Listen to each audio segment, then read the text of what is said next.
खबरों को विस्तार से देखते हैं। भारत में विवादित देशद्रोह कानून को जारी रखा जाए, ये सिफारिश दी है लॉ कमीशन ने। कमीशन का कहना है कि अगर कानून को खत्म किया तो देश की अखंडता और सुरक्षा पर असर हो सकता है। हालांकि कमीशन ने कानून में कुछ बदलाव करने के सुझाव भी दिए हैं। आपको बता दें कि अभी सुप्रीम कोर्ट ने कानून पर रोक लगा रखी है। डिटेल समझाएंगे हमारे संवाददाता असीम मनचंदा। तो असीम, लॉ कमीशन ने देशद्रोह कानून जारी रखने की सिफारिश की है, लेकिन कुछ बदलाव भी कहे हैं। तो क्या सिफारिश है और किन बदलावों की तरफ उन्होंने करने को कहा है?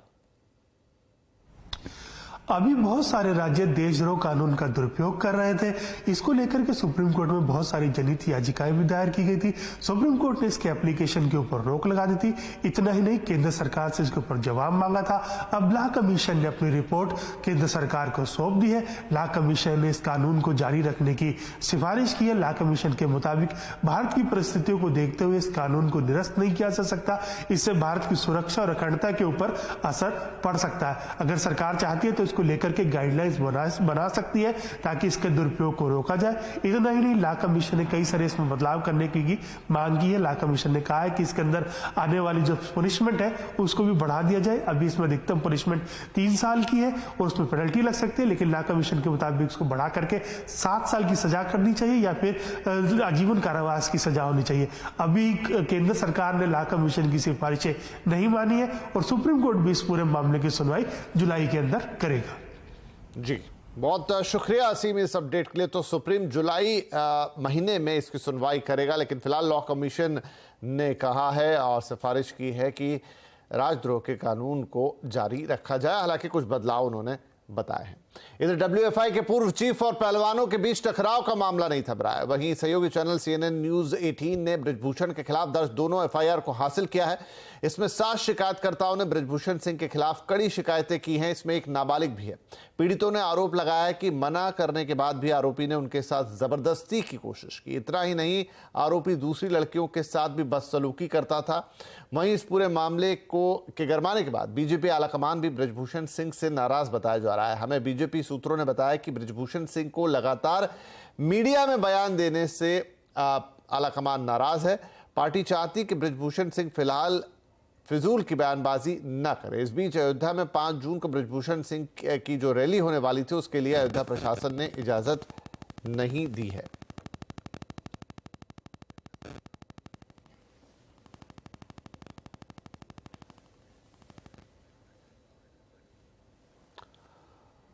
चलिए आगे बढ़ते हैं। अमेरिका में राहुल गांधी ने इंडियन यूनियन मुस्लिम लीग को सेकुलर पार्टी क्या बताया। भारत में बीजेपी और कांग्रेस आमने सामने आ गए हैं। केरल के बीजेपी नेता KJ अल्फोंस ने कहा है कि मुस्लिम लीग मुसलमानों की पार्टी है, उसमें कोई गैर मुस्लिम नहीं है।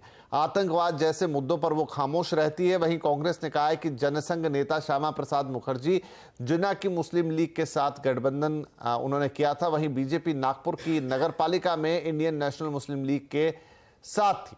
राहुल गांधी ने अमेरिका में पत्रकारों के सवाल के जवाब में कहा था कि मुस्लिम लीग एक सेकुलर पार्टी है, उसमें कुछ भी नॉन सेकुलर नहीं है।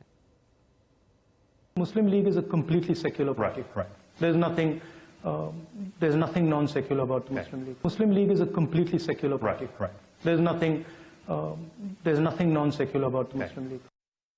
वहीं बीजेपी नेता सुधांशु त्रिवेदी ने कहा है कि कांग्रेस पार्टी की सोच के मुताबिक न सिर्फ मुस्लिम लीग सेकुलर है, बल्कि बड़े से बड़ा आतंकवादी भी भटका हुआ नौजवान है। जो ये सोच है जो राहुल गांधी वहां पर व्यक्त कर रहे हैं, इस सोच के अनुसार तो बड़े से बड़े आतंकवाद के आरोपी भी सिर्फ भटके हुए नौजवान हैं। ओसामा जी है, हाफिज साहब है, इशरत बेटी है, जाकिर नायक शांति का मसीहा है, बुरहान वानी भटका नौजवान है, अफजल गुरु हालात का मारा है और याकूब मेनन की जुडिशियल किलिंग है। तो मुझे लगता है कि आप जब 7 समंदर पार जाते हैं तो हम सब लोगों ने सुना होगा पहले कि किसी का दिमाग 7वें आसमान पे पहुंच जाए तो उसे कुछ समझ में नहीं आता। मुझे लगता है राहुल गांधी जब 7 समंदर पार जाते हैं तो उनका दिमाग पता नहीं कहां हो जाता। इधर बीजेपी के साथ साथ आरएसएस पर भी लगातार हमले कर रहे राहुल गांधी पर अब राष्ट्रीय स्वयंसेवक संघ ने भी पलटवार कर दिया है। संघ प्रमुख मोहन भागवत ने बिना राहुल गांधी का नाम लिए कहा कि जो लोग विदेश में जाकर भारत के खिलाफ बात करते हैं वो देश की छवि खराब करना चाहते हैं। ऐसे लोगों को मौका नहीं देना चाहिए। देश के अंदर नहीं तो देश के बाहर तो भारत को नीचा दिखाना चाहने वाले शत्रु है।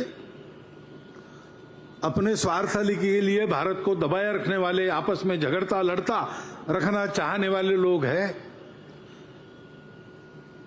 उनको अवसर मिलता है, वो इसको और चौड़ा करने के लिए तरह तरह के कुचक्र रचते हैं, उसको भी हम महसूस करते हैं।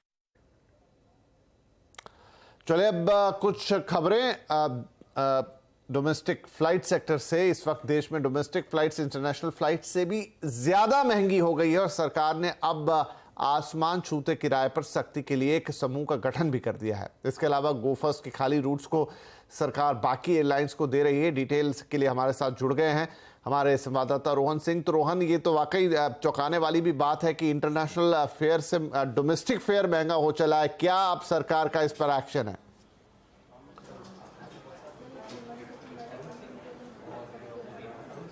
जी, दरअसल सरकार ने नागरिक विमानन मंत्रालय में एक अधिकारियों का समूह गठित किया है जो कि एयरफेयर्स पे नजर बनाए हुए हैं और खासतौर पे उन रूट्स पे जो कि गोफर्स्ट द्वारा खाली की गई थी। साथ ही जो बाकी एयरलाइंस है उनसे भी प्रस्ताव मंगाया गया है कि वो इस गैप को कैसे फिल कर सकते हैं। खासतौर पर कुछ एयरपोर्ट जैसे कि श्रीनगर, लेह, अहमदाबाद, पुणे, यहाँ पे गोफर्स्ट की जो फ्रिक्वेंसी थी वो थी, तो उस पर खासतौर पर नजर है क्योंकि वहाँ किराए काफ़ी ज़्यादा बढ़ने की बात कही जा रही है। साथ ही इस वक्त किरायों की जो स्थिति है, 2-3 कारण है। गोफर्स्ट का तो कारण है ही, साथ ही समर सीजन पीक पर है, डिमांड काफी ज्यादा है, तो उसका असर किरायों पर क्या पड़ रहा है। तो अभी से एक हफ्ते बाद का किराया अगर हम देखें कि 9 जून को वन वे किराया जो है, दिल्ली से ले जाना चाहते हैं तो 11,000 रुपए देने पड़ेंगे, दिल्ली से कोची जाना चाहते हैं तो 10,000 देने पड़ेंगे, पुणे जाना चाहते हैं तो 9,000 रुपए देने पड़ेंगे। साथ ही मुंबई से अगर आप जाना चाहते हैं, अगर आप लेह जाना चाहते हैं तो 16,000 रुपए आपको देने पड़ेंगे। लेकिन इससे ज्यादा सस्ता पड़ेगा अगर आप मुंबई से दुबई जाना चाहेंगे, क्योंकि मुंबई से दुबई आपको 9,500 की टिकट ही उस दिन की मिल रही है। साथ ही मुंबई से बैंकॉक की भी 13,000 रुपए में ही आप टिकट ले रहे हैं। साथ ही अगर कोलकाता से आप श्रीनगर या ले जाना चाहते हैं तो वहां पे आपको 16,000 रुपए देने पड़ रहे हैं। लेकिन अगर आप कोलकाता से बैंकॉक जाते हैं तो 9,000 रुपए में आपको टिकट मिल जा रहा है। तो साफ है जिस तरह की डिमांड है खासतौर पे कुछ डेस्टिनेशंस में, उसके मुकाबले में इंटरनेशनल डेस्टिनेशन आपको सस्ते पड़ रहे हैं इस वक्त पीक समर सीजन में। तो बहुत सारे लोग जिन्होंने टिकट बुक नहीं कराया है वो इन डेस्टिनेशंस को भी देख सकते हैं, क्योंकि डोमेस्टिक डेस्टिनेशन से ज्यादा सस्ते में ये टिकट मिल रहे हैं। फिलहाल सरकार ने जो कदम उठाए हैं उसका असर होने में कुछ हफ्ता लग जाएगा, लेकिन तब तक समर सीजन तो चला ही जाएगा। जी हाँ, ये भी बात सही है कि तब तक समर सीजन चला जाएगा। तो अब जो कलकत्ता जाने का सोच रहे हो बैंकॉक का टिकट कटाएं, जो दिल्ली जाना चाहते हैं वो दुबई निकल जाएं। ये रोहन, ये बात सही है क्योंकि इस समय अंतर्राष्ट्रीय किरायों के मुकाबले जो घरेलू डेस्टिनेशन है उनके किराए ऑलमोस्ट कई कई जगह तो डबल भी दिखाई दे रहे हैं। बहरहाल सरकार की नज़र है, लेकिन जैसा रोहन कह रहे थे जब तक एक्शन होगा सब कुछ होगा, छुट्टियां खत्म हो जाएंगी। खैर, हम आगे बढ़ते हैं। बाजार ने हफ्ते का अंत बढ़त के साथ किया है। आज सेंसेक्स 119 तो निफ्टी 46 पॉइंट चढ़कर बंद हुआ है। ज्यादा जानकारी के लिए अब हमारे साथ है सुमित। तो सुमित, ये तो अच्छी बात रही कि हफ्ता बढ़त पर बंद हुआ है, लेकिन आज के कारोबार को कैसे देखेंगे आप? देखिए, आज भारतीय बाजारों में वैसे तो लास्ट आवर में मतलब वैसे ही खरीदारी थी, आज थोड़ी बहुत बिकवाली हाई लेवल से आई, लेकिन वापस पिकअप हुआ और पिकअप के बाद बाजार हर निशान में बंद होते हुए दिखाई पड़े। फ्रंट लाइन इंडिसेस में तो बहुत ज्यादा कामकाज नहीं था, लेकिन मिड कैप स्मॉल कैप तो आज एक्शन में थे। हाइस पर अपने नए हाइस पर बंद होते हुए दिखाई पड़े मिड कैप और स्मॉल कैप इंडिसेस। अच्छी तेजी थी अक्रॉस द बोर्ड और आज मूव में थे। आप मेटल को देख लीजिए, ऑटो देख लीजिए, रियल स्टेट देख लीजिए, बढ़िया खरीदारी वहां पर आते हुए दिखाई पड़ रही थी। कैश मार्केट के शेयरों में अच्छी तेजी थी। बैकफुट पे आज थोड़ा सा आईटी, थोड़ा सा एनर्जी रहा, लेकिन अदरवाइज जो बाजार का मोमेंटम था वो काफी स्ट्रॉन्ग साइड पे आप देख रहे हैं और एक अच्छी तेजी वहां पर बनते हुए दिखाई पड़ी था। आज किस तरह का कारोबार हुआ आप थोड़ा समझ लेते हैं कि एक्शन कहां रहा, कौन से सेक्टर चमके, कौन से शेयर उछले। सुमित, वहां से क्या डिटेल है? देखिए, कुछ अगर पहले निफ्टी के गेनर्स की बात की जाए, किस तरह से आज निफ्टी में मेजर कंट्रीब्यूशन कौन कौन से स्टॉक्स की तरफ से आता हुआ दिखाई पड़ा। मेजरली आज हिंडाल्को 3.5% की तेजी, निफ्टी का टॉप गेनर बना। हीरो मोटोकॉर्प 3.25% की तेजी। अपोलो हॉस्पिटल साल के नए हाई पर 3% का उछाल और टाटा स्टील करीब 2% की तेजी यहां पर आते हुए दिखाई पड़ी। गिरने वाले शेयरों में अदानी इंटरप्राइजेस करीब 2% नीचे, बीपीसीएल 1.25% नीचे, एचडीएफसी लाइफ 1% नीचे और टीसीएस 0.5% के आसपास की बिकवाली यहां पर आते हुए दिखाई पड़ी। मिड कैप में पीएफसी करीब 4% ऊपर, एस्ट्रल 3% ऊपर, जीएसपीएल में 3% का उछाल और लगातार दूसरा दिन जबकि टाटा कम्युनिकेशन में अच्छी तेजी रही, 1370 में बंद हुआ। आज मेटल का दिन था और साथ साथ मिड कैप में कुछ और स्टॉक्स जहां पर ये सभी बढ़ने वाले शेयर मिड कैप के, कुछ मेटल में जो बढ़ने वाले शेयरों की अगर बात की जाए तो आज हिंडाल्को, वेल्सपन कॉर्प, JSPL और NMDC, ये कुछ ऐसे नाम जो कि 1.5 से लेकर 3.5% तक की तेजी के साथ बंद होते हुए दिखाई पड़े। और ऑटो में आज ऑटो नंबर्स का इंपैक्ट आपको दिखाई पड़ेगा। हीरो मोटोकॉर्प में, TVS मोटर, मारुति सुजुकी और संवर्धना मदरसन 2% से लेकर 3.5% तक का उछाल यहां पर भी आता हुआ दिखाई पड़ा। तो कुछ हद तक अच्छी कंट्रीब्यूशन आज आपको ऑटो और मेटल की तरफ से आते हुए दिखाई पड़ेगी। शुक्रिया सुमित इस मार्केट अपडेट के लिए। तो सुमित बात कर रहे थे ऑटो सेक्टर में उछाल की। ऑटो सेक्टर निवेश के लिए बढ़िया हो सकता है, ये कह रहे हैं कोटक AMC के MD और CEO नीलेश शाह। उन्होंने कहा है कि ऑटो की डिमांड अच्छी है और इसलिए ऑटो और ऑटो कंपोनेंट से जुड़ी कंपनियों में निवेश किया जा सकता है। हमें लगता है ऑटो के अंदर दो फायदे हो रहे हैं। एक, डिमांड बरकरार है कमर्शियल व्हीकल में, पैसेंजर व्हीकल में, और टू व्हीलर में जो डिमांड नीचे थी वो अब धीरे धीरे बॉटम आउट हो रही है। दूसरा, कमोडिटी प्राइसेस नीचे गिरी है, उस वजह से उन्हें मार्जिन ज्यादा मिल रहा है। तो मार्जिन एक्सपेंशन वॉल्यूम ग्रोथ की वजह से और रॉ मटेरियल कॉस्ट कम होने की वजह से दोनों बाजू से आ रहा है। हमारे हिसाब से इस वक्त पहला निवेश ऑटो क्षेत्र में पैसेंजर व्हीकल पे करना चाहिए। वहां पे आज भी 6-6, 12-12 महीनों की वेटिंग पीरियड है और पहले एंट्री लेवल गाड़ी बिकती थी, अब SUV बिकती है।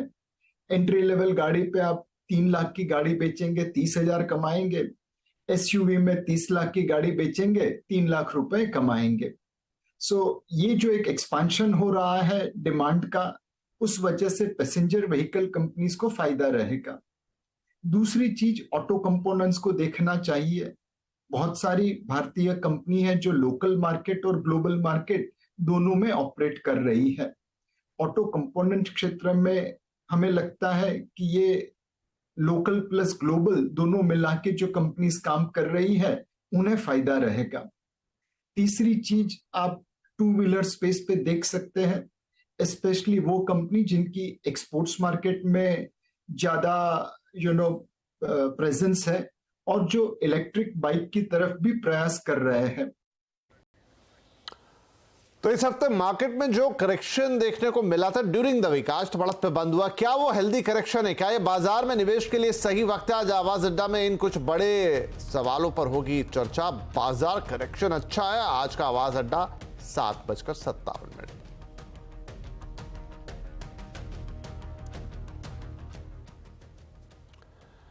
JLR की सवारी के 15 साल पूरे हो गए हैं। टाटा की इस वंडर कार का अब तक का सफर शानदार रहा है। कुछ दिलचस्प आंकड़ों के साथ सुमित हमारे साथ एक बार फिर से जुड़ रहे हैं। तो सुमित बताइए, कैसा रहा JLR का सफर? तो जैगुआर लैंड रोवर जिसके एक्विजिशन को करीब 15 साल हो चुके हैं, यानी कि सन 2 जून 2008 जबकि जैगुआर का एक्विजिशन टाटा मोटर्स की तरफ से किया गया था और अपने आप में एक हिस्टोरिकल एक्विजिशन आप इसे मान सकते हैं, क्योंकि 2008 की मंदी में कंपनी ने इतना बड़ा एक्विजिशन किया था। रफली 9200 करोड़ रुपए के आसपास का एक्विजिशन उस फाइनेंशियल टर्मोइल की सिचुएशन में करना अपने आप में एक बड़ी बात है। फोर्ड से ये एक्विजिशन हुआ और एक मल्टीपल एक्विजिशंस के बाद, मल्टीपल टाइम सौदे होने के बाद JLR फाइनली टाटा मोटर्स के बाद आई। टाटा मोटर्स को करीब 2500 करोड़ रुपए का घाटा भी 2009 में झेलना पड़ा, स्पेशली JLR के एक्विजिशन के बाद। इतना ही नहीं, ना केवल कंपनी का घाटा हुआ बल्कि कंपनी की डेट पोजीशन भी काफी ज्यादा बढ़ी। रफली 21,900 करोड़ रुपए के आसपास का डेट कंपनी के ऊपर होता हुआ दिखाई पड़ा, खासतौर से एक्विजिशन के बाद। लेकिन अगर इस कुछ नंबर्स के ऊपर नजर डालिए तो 2008 में जहां 4,950 मिलियन पाउंड के आसपास की कंपनी की रेवेन्यूज थे, अब 22,800 मिलियन पाउंड के आसपास के रेवेन्यूज हुए। तो इस तरह एक एक्सॉर्बिटेंट जंप कंपनी की सेल्स के अंदर आता हुआ दिखाई पड़ा।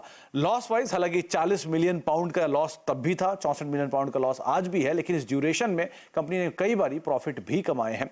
इंप्लॉय वाइज 17,500 कर्मचारी थे, आज 42,000 के आसपास कर्मचारी, इनफैक्ट 44,000 थे हाल की छटनी के बाद, 42,000 के आसपास कर्मचारी कंपनी के पास अभी भी हैं। इसके अलावा कंपनी की ग्रोथ आपको यहां दिखाई पड़ेगी। 50,000 के आसपास गाड़ियां बिकती थी 2009 में, 2022 तक आते आते करीब 4.25 लाख गाड़ियां कंपनी बेचना शुरू हुई। और टाटा मोटर्स की एक बड़ी डोमिनेंस इसके जरिए आई। चीन में करीब 25% रेवेन्यूज JLR का वहां से आता है, 24% रेवेन्यूज नॉर्थ अमेरिका से, 19% यूरोप से, 17% यूके से और रफली 15% के आसपास के बाकी मार्केट से रेवेन्यूज जनरेट होते हुए दिखाई पड़ते हैं। तो इस तरह से ग्लोबल कंपनी के तौर पे कंपनी की पैठ बनते हुए दिखाई पड़ी। कुल आय का 70% हिस्सा जैगुआर से फिलहाल टाटा मोटर्स कमाते हैं और इस तरह के बड़े रेवेन्यूज जनरेटर उनके लिए बने हैं पिछले 15-1 साल के दौरान। इस ड्यूरेशन में यानी कि सन 2008 से लेकर आज तक टाटा मोटर्स का शेयर करीब करीब 6 गुना बढ़ चुका है। यानी कि अगर आप देखें तो 14% की CAGR से कंपनी के स्टॉक ने परफॉर्मेंस भी दी है इस मेगा एक्विजिशन के बाद। तो 15 साल जैगुआर के एक्विजिशन और बेमिसाल टाटा मोटर्स के लिए बने भी। तो ये थी टाटा की JLR की कहानी। 15 साल पहले वो प्राइड एक्विजिशन और आज वो कंपनी का एक मेन स्टे बन चुका है। चलिए यहां पर हम लेंगे एक छोटा सा ब्रेक, लेकिन ब्रेक के बाद कुछ और अहम खबरें। तो और खबरें अब आज महिंद्रा ग्रुप की कंपनी स्वराज इंजन्स ने लाइट वेट कैटेगरी में टारगेट नाम से एक नया ट्रैक्टर लॉन्च किया है। 29 हार्स पावर और 87 न्यूटन मीटर के टॉर्क के साथ कंपनी ने ट्रैक्टर को 980 kgf की लिफ्ट क्षमता के साथ लॉन्च किया है। कंपनी ने इसे spray saver switch, sync shift transmission और वेट इप्टो क्लच जैसे कुछ आकर्षक फीचर्स भी ऐड किए हैं।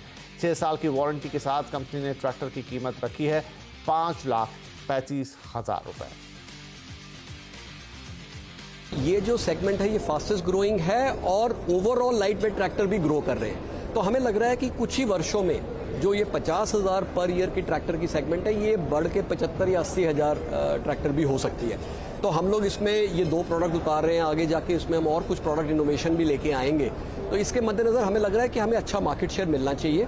आज जैसे बोलते हैं कि when the rubber hits the road तो ज़्यादा पता चलता है। हम लोगों ने इसमें बहुत मेहनत की है पिछले कुछ सालों में।